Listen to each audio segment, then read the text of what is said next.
There's an awkwardness that comes with the little moments we share with strangers. You'll often find videos making light of the little smiles we share with them as we pass them by. It's a common, universal experience.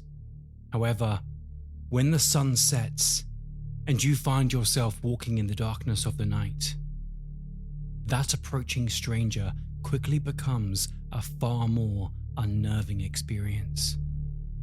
We become more alert, more aware of those around us when traveling at night, especially when alone.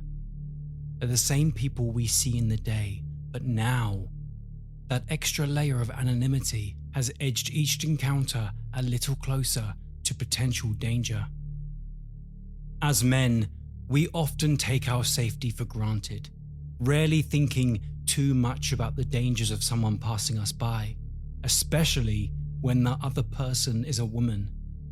However, as we see so often in the darkness of the world, danger can appear from the most unsuspecting of places. My name is Luke Mordew, and this urban legend is Kuchisake-Onna.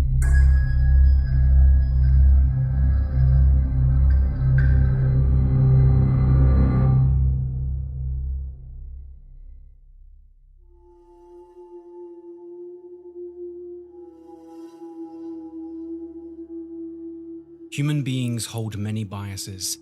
It is a flaw in the way our extremely complex minds make sense of the ever-changing world around us. Our biases towards beauty are well documented now, even appearing in our previous chapters as we looked into the halo effect. This is the psychological phenomenon where we, often without even realizing we're doing it, assume that since somebody has a positive trait, such as physical attractiveness, that they then must also have other positive traits like intelligence, kindness, and honesty.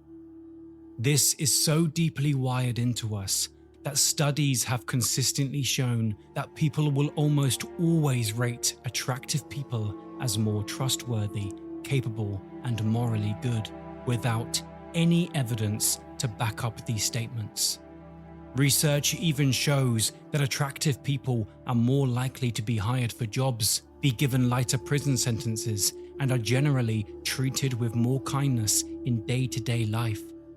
This is something you'll have likely heard of, with a modern-day term coined for it known as pretty privilege. Beauty across the board tends to lower our guards, but that is why we need to work against these primal instincts within us, as any fast judgment made in our complex and convoluted world is risky and dangerous. It's not unheard of for people to completely ignore the warning signs people would have otherwise noticed due to a blinding of beauty. The danger of Kuchisake-Onna is not just that she originally hides her true form, but that she uses everything we instinctually trust and turns them against us. She is a reminder that appearances mean nothing, and that what seems safe, what seems beautiful, may very well be the very thing that destroys us. In my telling of an encounter with Kuchisake-Onna, we will follow Nick, an American tourist in Japan, on his way home from a drunken night out.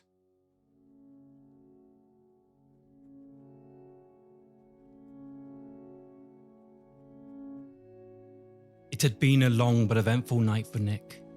He had begun drinking at 5 p.m. when the sun was still firmly in the air, chugging away beers deep into the night. He didn't know exactly what time it was anymore, but he knew it was late due to how quiet the streets around him had become. With his phone's battery drained, he was now being guided by nothing but memory and overconfidence as he made his way back to where he believed his hotel was placed. With no way to play music and no screen to distract him, he was left with nothing to do but to admire his surroundings, really grounding himself in the present moment. He smirked as he pondered on all the lives that existed behind the walls of the many houses on the street. It was fascinating seeing the juxtaposition of the busy, bright buildings closer to the city, and the quiet streets a short walk away. This country was both exactly what he had hoped for and completely different from what he had expected. For years, he'd been consuming content from Japan back in the USA, giving him a feeling of a connection to the country. It already seemed great to him, but over time, he would begin to hear stories of the country's incredible advancements within the world of technology and design, whilst also sticking strong to their roots and culture. He found that as he grew more and more frustrated with the Western world and what he perceived to be the destruction of society, the more that countries like Japan appealed to him. Although, as with all things in life, the idea left little room for the reality. And now that he was here, he was noticing key aspects that were not quite as he expected. If he was honest with himself, he knew that one of the key things that lured Nick to Japan was how their women were talked about across the internet. He and his friends would often talk about how petite and ladylike they seemed to be, whilst also likely to appreciate a truly nice and normal guy. Something that they consistently agreed was not something that Western women appreciated anymore. He hadn't come here to find women, not as bluntly as that anyway, although from the moment he booked his ticket, he couldn't help but find himself imagining getting to know a beautiful Japanese woman where he could fall in love with her and eventually take her back to the USA. He imagined their lives together and how wonderful things could be. Although, now that he was here, it hadn't quite worked out the way he had hoped it would. On the few occasions he actually mustered up the courage to get chatting to a woman, the most he could manage to get out of them was polite conversation. He didn't understand what he was doing wrong. He didn't speak great Japanese, but he understood much of it, and he knew a lot of them could speak English anyway. He wasn't the tallest of men, but he wasn't short either. Not the best looking, but he didn't consider himself ugly, so why he couldn't seem to get a conversation flowing baffled and irritated him. Eventually, a woman did allow him to buy her a drink, and they did talk for some time, with her being fairly interested in his life back home. But even then, she made it clear that she would not be interested in pursuing anything further from a romantic standpoint. With this, he decided it was time to call it a day and left. He just needed to get back to his hotel room, have a shower, and go to sleep, ready for it all to start again in the morning. As he turned onto the long, quiet street of the small hotel he was staying at, he nodded to himself as he focused his drunken eyes, acknowledging that tomorrow was a whole new day. With blurred vision, an intoxicated mind, and no map to follow, Nick had still managed to make his way across an unfamiliar city to his hotel room. That was a win at least, and this gave him a much-needed pick-me-up, causing a little spring in his step as he picked up pace. However, as he focused his eyes on the path ahead, he noticed for the first time that he was not actually alone on this street. Up ahead, standing amongst the shadow of the pathway, was a tall woman, her hair long and black, draping over the navy blue kimono she had firmly wrapped around her slender body. What she was doing out here all alone, he didn't know, although she didn't look lost or uncomfortable in any way. In fact, the way she remained focused on him as he drew closer, it was almost as if she'd been waiting for him to arrive. It was obvious that she was beautiful, that was clear, not only due to the incredible piercing eyes she had, but also the delicate yet sharp cheekbones below them. That said, the rest of her beauty would have to be filled in with Nick's imagination for now, as covering her mouth and nose was a fabric white surgical mask tightly secured to her face. Pre-2020, this would have been a strange sight for him, but since living through the pandemic, he had, like many others, become desensitized to the sight of face masks out in public. On top of that was the fact that across Japan he had seen masks worn by numerous people going about their day-to-day lives. "Konnichiwa," he said with a smile as he stopped in front of her, trying to keep his feet steady and his head straight, attempting to paint the picture of a well put together and not quite so drunk foreigner. Although, in return, the woman did not respond. She simply watched his attempts at normality as if watching an animal behind the glass at a zoo.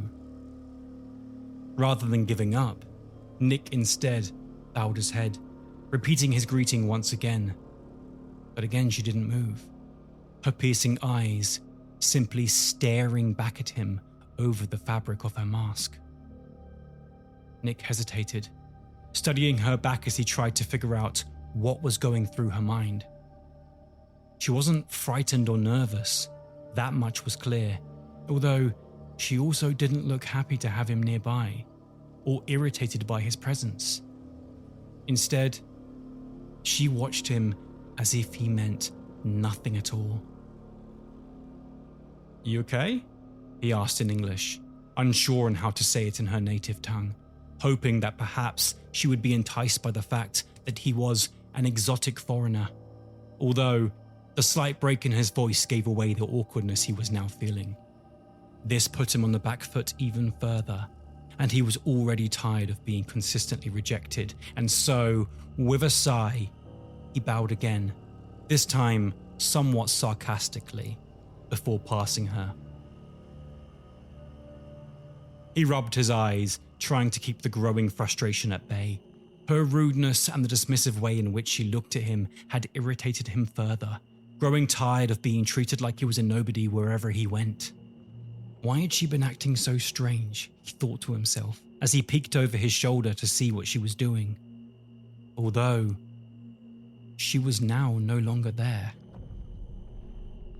Without even realizing it, Nick had completely come to a halt, turning back to study the long, empty street. There was not a single sign of life, not even a cool breeze against his skin, as if the world itself had held its breath. There were very few places she could have gone. Although she was local, he wasn't. So, who knows what he had missed? That's what he told himself as he turned back to complete the last leg of his journey. But before he could take a single step, he stopped in his tracks once again.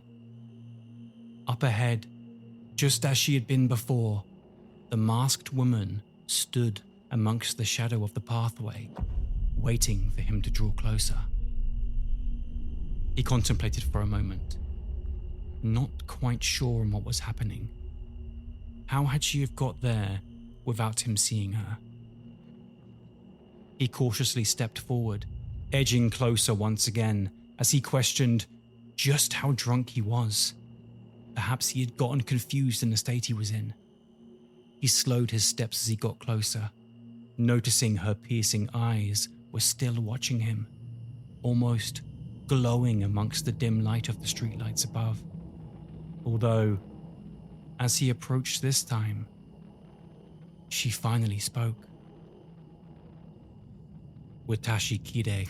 she asked, with a gentle, somewhat monotone voice. He paused, studying her face as she patiently waited for his response. He contemplated what she said, unsure if he had misheard her, but it sounded as if she had asked him if she was beautiful.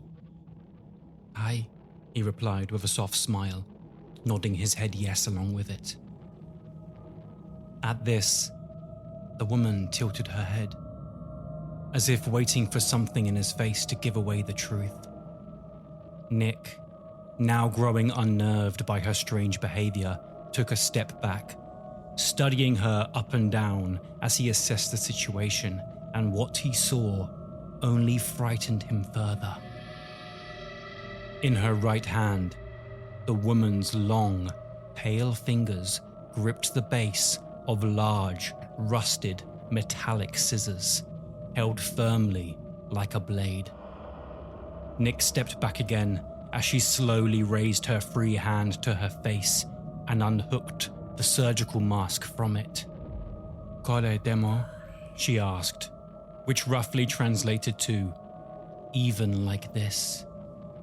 Nick's eyes widened in horror as the mask fell, revealing large, gaping slits up either side of her cheek, elongating her mouth to a constant smile from ear to ear. Her teeth were rotted and sharp, like that of a fox. Her piercing eyes remained fixated on Nick as she impatiently waited for his answer, stepping closer forward, her wide, gruesome smile grinning back at him. He gulped, instinctually stepping back as he considered what to say. He just wanted this nightmare to be over, and so, in a panicked stutter, he nodded his head again, whispering, "Hi." The moment he responded, the woman paused on the spot, staring deep into his eyes as she gripped the scissors tighter in her pale, dead hands, and before he could have another thought in his mind, she swung them at his face.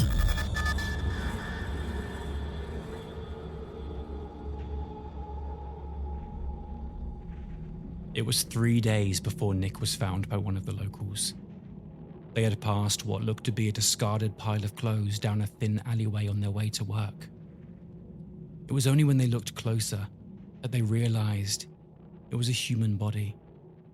This was a troubling thing to witness, and something that they instantly thought would change their lives forever. Although they had no idea how bad it was about to get.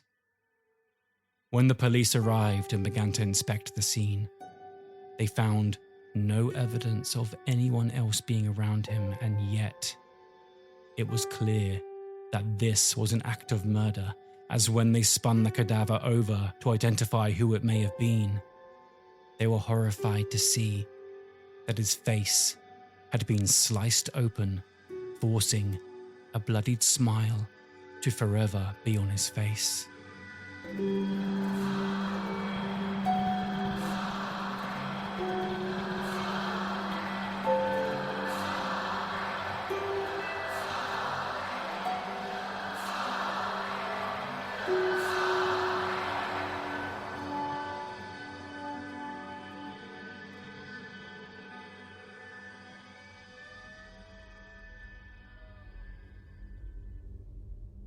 Kuchisake-Onna, also known as the Slit-Mouthed Woman, remains one of Japan's most chilling and enduring urban legends, haunting their streets for decades. It's a story instilling fear in children and adults alike, with her horrifying smile and deadly intentions. She is most commonly described as a tall woman, standing at around 5'10" or 180 centimeters, though some more outlandish descriptions of her talk of her being as tall as 8 feet or 240 centimeters. Consistently, she is described as having straight black hair, white hands, and unnaturally pale skin. Oftentimes, she is said to be conventionally beautiful, looking as though she would be extremely attractive under the surgical mask that she is always said to be wearing, a consistent and important theme to the legend. However, of course, once the mask is removed, it is said to reveal that she has been brutally mutilated, her cheeks slit open from ear to ear, creating a grotesque, horrifying, grimacing smile. However, over time, her description has changed amongst some, introducing elements of other, older yokai, supernatural beings in Japanese folklore ranging from mischievous spirits to vicious monsters. She was now said to have numerous sharp teeth inside of her mouth, rather than it being slit open. On top of this, she is frequently described as wielding a large weapon, whether that be a knife, a machete, a scythe, or most commonly, a pair of scissors. These weapons are not only there as her violent instrument of choice, but also as a connection to her own mutilation. This is taken further in accounts where she is known to inflict the same mutilation on her victims.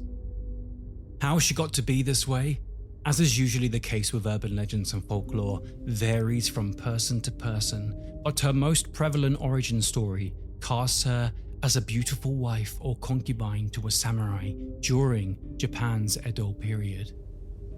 In this version of her tale, her beauty attracts many admirers, some of whom she went as far as to indulge herself with, venturing into several extramarital affairs whilst her husband was away. Although, as often is the case, these secret flings did not go unnoticed. Once her infidelity is finally discovered, her enraged husband takes brutal, violent revenge on his deceitful wife. He takes his sword and slices her face, cutting her mouth open from ear to ear, and whilst she laid in bloodied pain, he asks, "Who will think you're beautiful now?" From here, it is said that the woman either succumbed to her injuries and died, or took her own life shortly after. However, as we now know, this would not be the end of her story, as her spirit would return with anger and vengeance in her heart, now with the sole intention of seeking violent retribution against the living.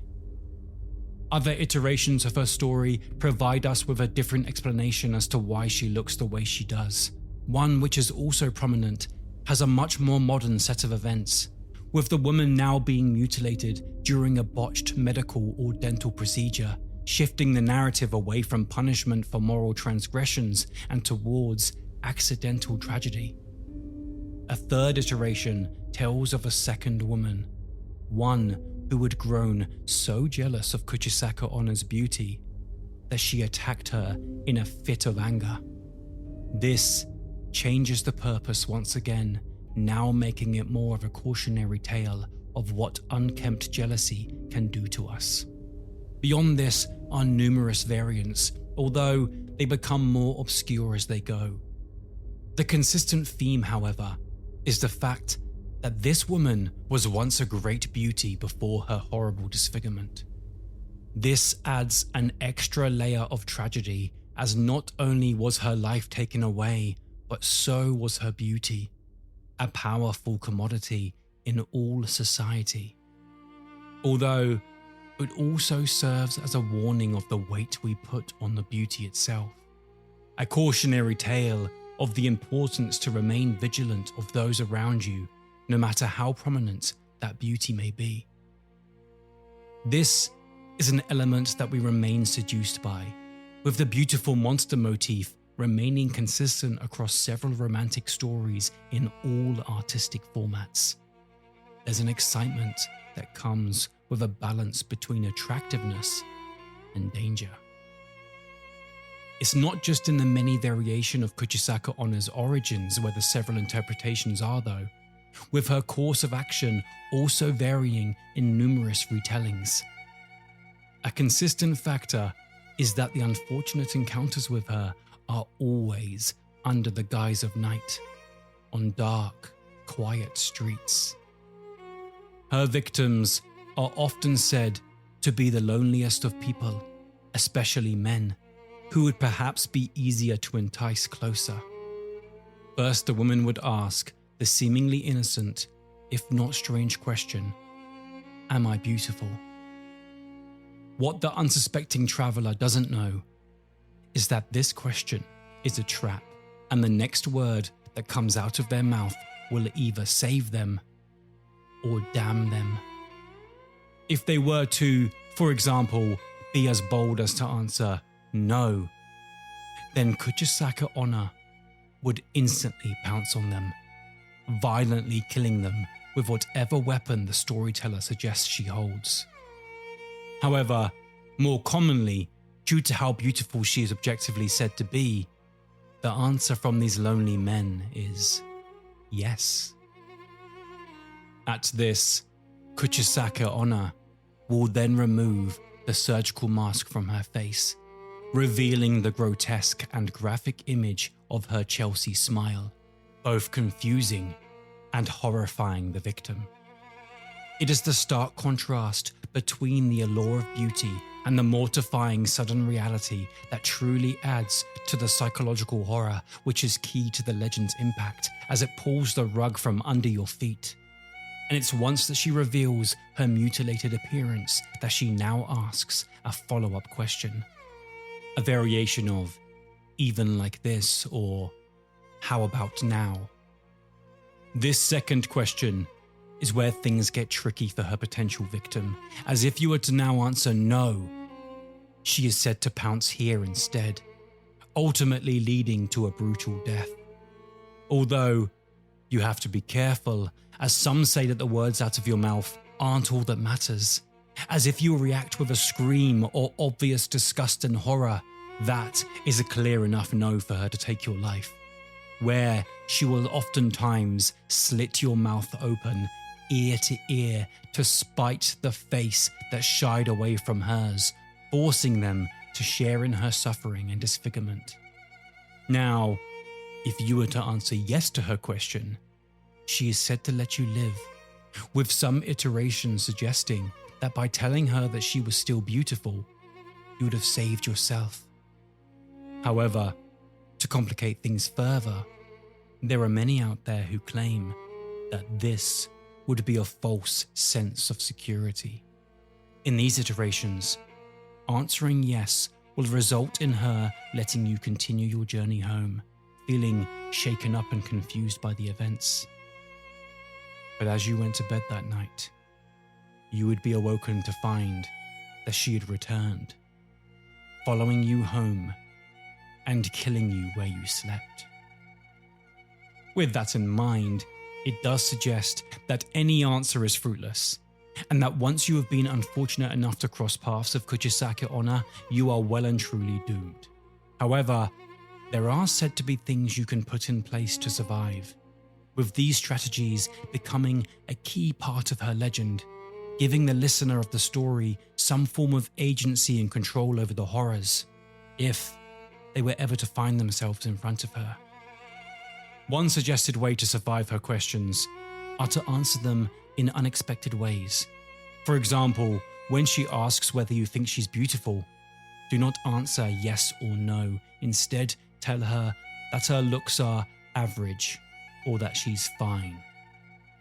This ambiguous answer is said to confuse the spirit, giving you a chance to escape her sights. This is a common element to much of Japanese folklore, outwitting supernatural entities with cunning rather than confrontation, ensuring that people keep their wits about them. Another commonly shared survival technique is to distract the spirit through offerings. It is said that by throwing sweets, particularly hard candies or coins in her direction, she will be compelled to stop what she is doing and instantly pick them up, which, of course, gives you the opportunity to escape. This is another common element in Japanese folk beliefs, appeasing spirits through offerings. Alternatively, some suggest that by repeating the word pomade 3 times, you will compel her to leave you alone entirely. Where this idea comes from is unknown, as at first glance it seems somewhat random, although it's likely connected to the belief that certain words and phrases hold power over supernatural entities. Some even say that you can simply refuse to engage with the spirit if approached, simply telling her that you're too busy to talk right now before continuing on your journey. She may be a violent spirit, but she's respectful of time, it seems, as if you were to stop and tell her you're running late and have somewhere to be, she is said to bow her head and apologize for delaying you.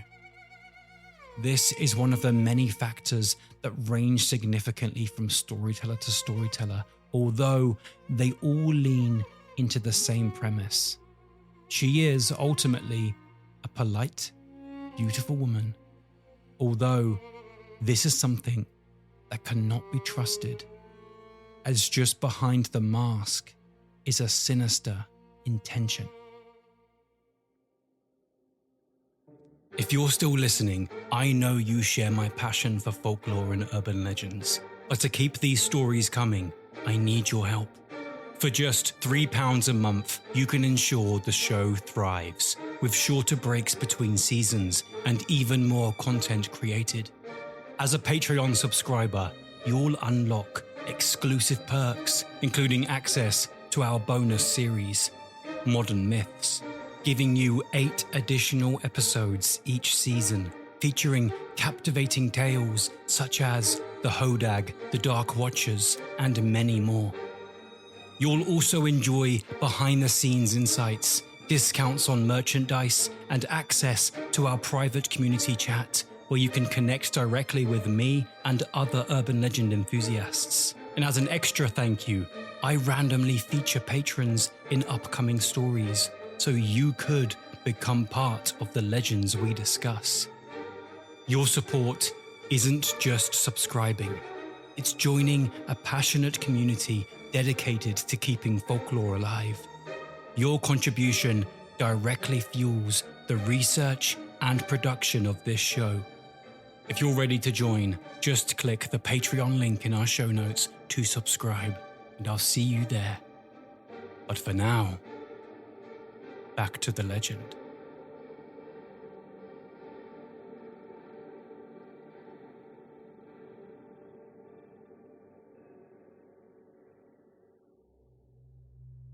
The precise historical origins of the Kuchisake-Onna legend is contested amongst some, believing that the legend may very well date as far back as the 17th to 19th century amongst Japan's Edo period. It is known that during that time, supernatural stories of yokai were commonly shared throughout Japanese society.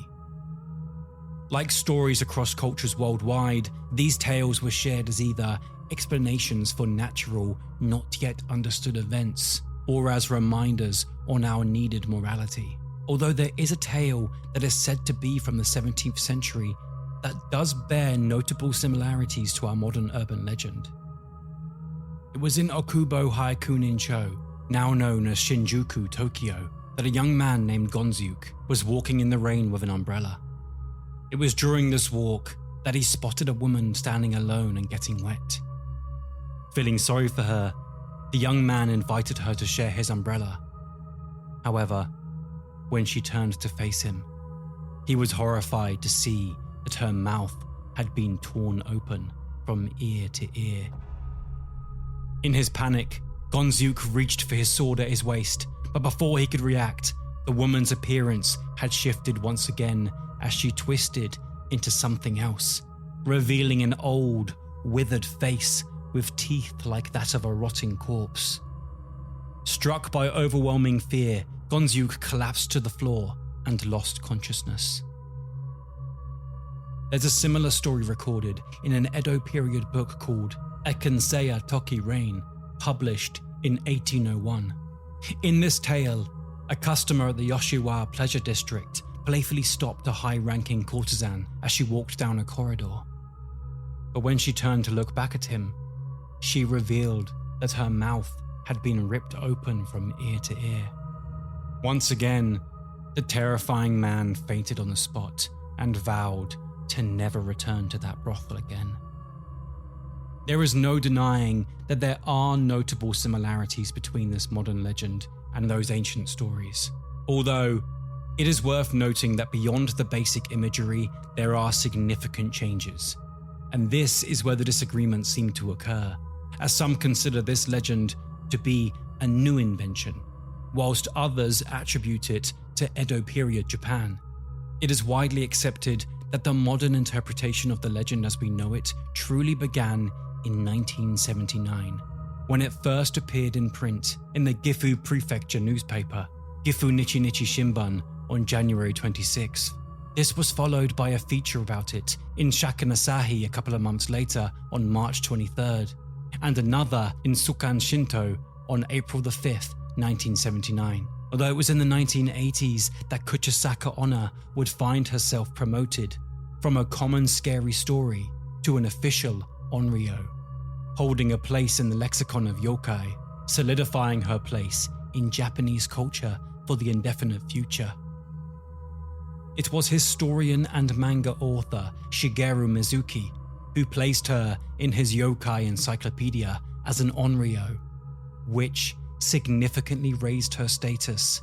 And although this was one of many factors at play, it is widely considered the pinnacle moment of this elevation, placing her alongside traditional supernatural entities in the Japanese folkloric pantheon.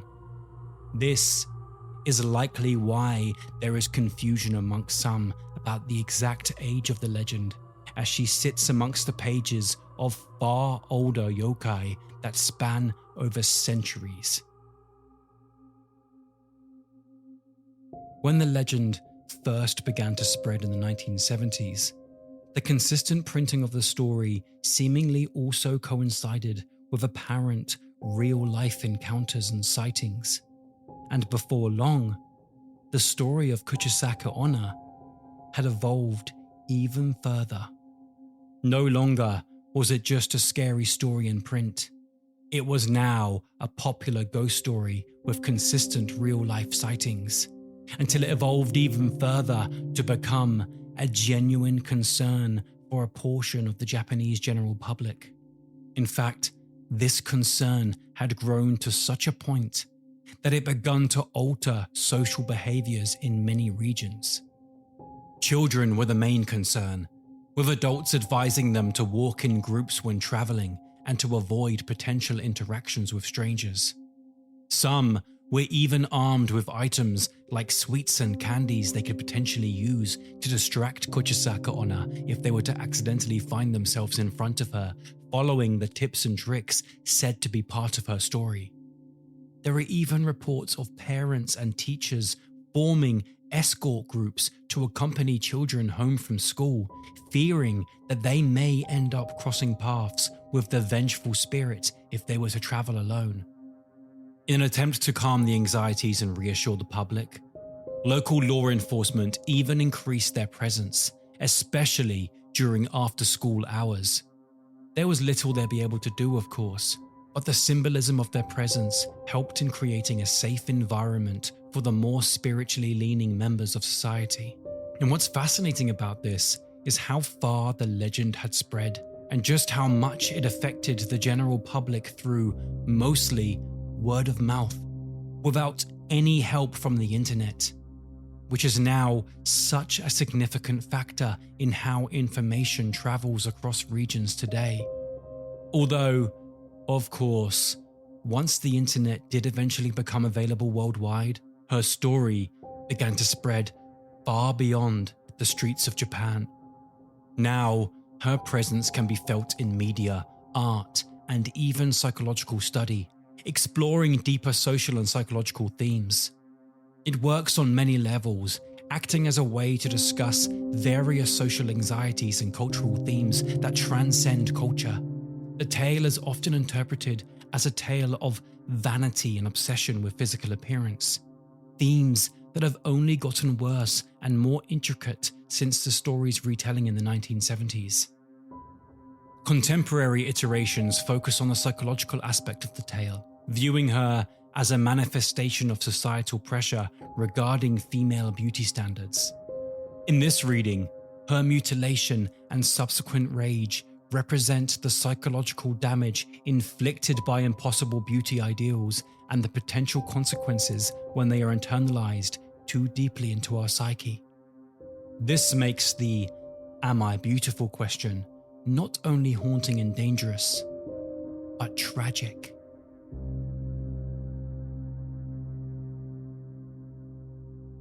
Feminist interpretations have reclaimed aspects of the Kuchisake-Onna narrative, much like what happened in Mexico with La Llorona. Here, she is not viewed as simply a monster, but as a victim of patriarchal violence, whose return as a vengeful spirit represents a reclaiming of her power. In these readings, her attacks specifically target those who judge women primarily on their appearance, forcing confrontation with the consequences of beauty-based valuation systems, adding the tale to the growing collection of good for her stories in horror. What I think is the most common reason as to why people are so interested in her story, though, is the psychological aspect of a seemingly mundane incident becoming a horrifying threat. The fact that a normal interaction during your perfectly ordinary walk home could quickly morph into intense danger is something that sits in the back of many people's minds in one way or another, most specifically, women. This is another factor within itself, as in this scenario, the genders are flipped. It is not the woman who is afraid of the man, but the man who needs to be afraid of the approaching woman. In a way, that feeling of, I hope they're just being polite and this won't turn ugly, is something that men feel significantly less than women. In fact, there is a notable aspect to this tale that is hard to ignore: the violence that may come after rejection. You'd be hard-pressed to find a woman who has not experienced a negative, sometimes even threatening reaction from a man after rejecting their advances. The fact that in this story, it is a woman approaching a man and that it is now he who needs to be careful what he says to avoid violence adds another lesson to be learnt. If her negative reaction is considered evil, we should perhaps look at how we react when someone we approach is not interested in speaking to us too. On top of these elements are the more broader and consistent themes across many urban legends, such as the stranger danger motif and the everyday threats that could be lurking around every corner. The face mask, which is now common worldwide, has been extremely popular in East Asia for some time now, and so the sight of someone wearing one has become far more normalized over the years, adding to the mundanity of her presence until her face is revealed. During the 20th century, her story was seen through a more realistic lens, as explanations of her sightings began to instead be far more often attributed to hyperbole and psychology. This damped the excitement about her tales and calmed the spread of its narrative for many years. And that was until January 2022, when she found herself in a notable revival on social media. Suddenly, people were sharing new encounters with Kuchisake-Onna, whilst forums discussed the numerous ways in which people can protect themselves from her evil, oftentimes embellishing further on her legend. This was likely due to the global normalization and frustration regarding surgical masks throughout the COVID-19 pandemic. With people everywhere walking around with masks on their faces, it made the idea of not knowing what was hiding beneath them a little bit more fascinating. The widespread adoption of face masks was known to have a significant psychological and social effect on people, particularly due to the obstruction of facial cues in everyday human interactions. Facial expressions are vital for conveying emotions and facilitating social interactions amongst one another, and so the covering of half of our faces was always bound to have an effect. A study involving 790 participants found that emotion recognition was significantly impaired for masked faces across all tested emotions, including anger, fear, happiness, sadness, disgust, and even neutral expressions, with disgust being highlighted as the expression most affected by the cover. Furthermore, masks were known to alter the perception of emotional expression. For example, masked happy faces were consistently perceived as less friendly or more neutral compared to unmasked ones. With this in mind, it's easy to see how the mystery surrounding a seemingly beautiful but masked woman who may be hiding a horrifying sight is so easy to picture.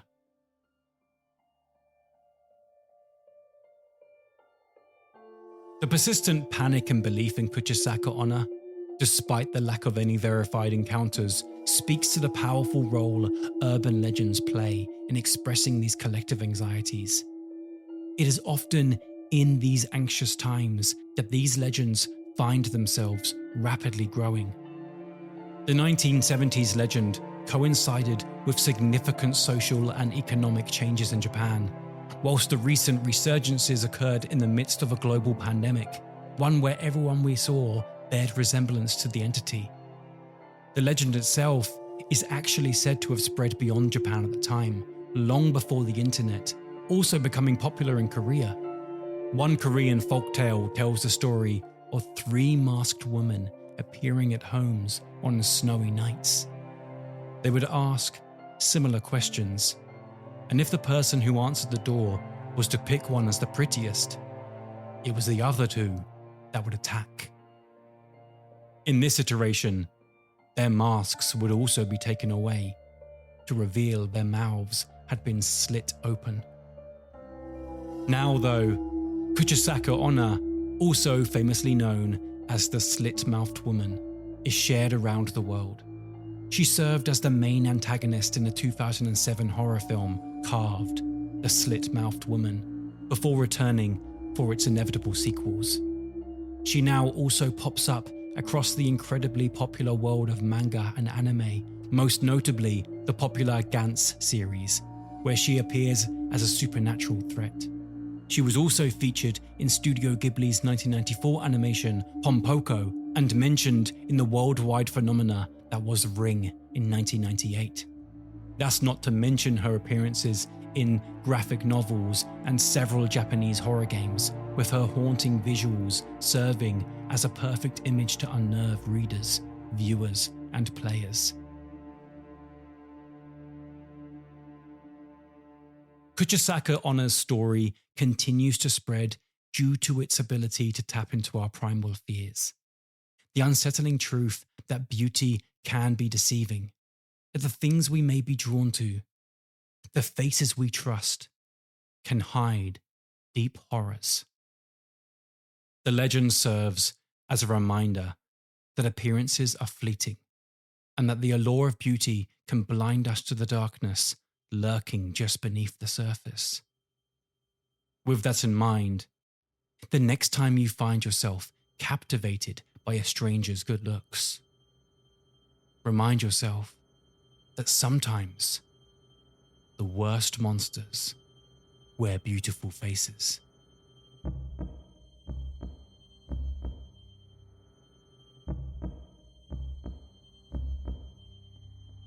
Urban Legends is researched, written and produced by Luke Morgie, co-edited by Sophie Tickle, music by Billy Japp, with additional sounds from Storyblocks and Envato.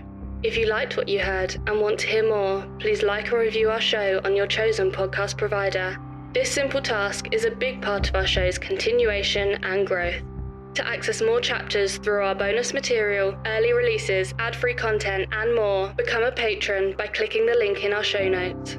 To follow us on TikTok, Instagram or YouTube, simply search Urban Legends Folklore or visit lukemorgie.com/podcast. If you have more information or a correction on anything said, email us on luke@lukemorgie.com. We aim to ensure that all information provided is accurate and up to date, and this remains a top priority.